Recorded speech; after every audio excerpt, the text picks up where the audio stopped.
You would think that in this day and age, with all the modern technology, that it would be impossible to be stranded anywhere for very long. Unfortunately, it appears that is not the case. Welcome back to IO, I'm Charlotte Dobre. 24-year-old Amber VanHecke was on spring break. She took a trip by herself to hike the Havasu Falls Trail, a very popular trail in the Grand Canyon. Everything seemed fine until Google Maps instructed her to turn down a road that didn't exist. She took the turn and eventually ran out of gas. Amber was stranded.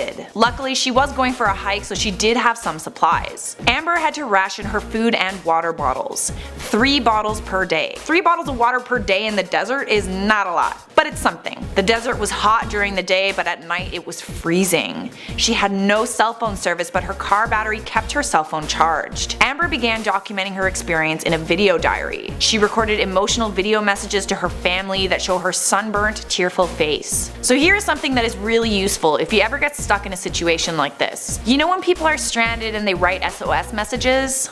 Yeah, Amber did that. Amber wrote messages on her window like help, out of gas, and lost. She used a roll of duct tape to spell out help on an abandoned oil tank. She also used rocks to write a help sign in the sand, in case anyone flew overhead. None of these attempts worked at first. A helicopter did fly by her at one point, but didn't see her frantically waving her arms. Amber struggled to survive for 5 long days. She was running out of food and water. Finally, on day 5, she decided to leave her car and hike to find a cell phone signal. She left a handwritten note in case anyone came by, explaining that she was going to find a cell phone signal, and she would be walking along the road. After hiking 10 long miles in the desert sun, she finally got a faint signal. Amber immediately called 911. The signal died after just 60 seconds, but luckily that 60 seconds was just enough to let authorities know that there was someone stranded out there. Even though the call was dropped before they could get an exact location, a rescue helicopter set out to find her. As the DPS air rescue team were flying around, they saw a glare in the distance and decided to fly toward it. The glare was from Amber's car.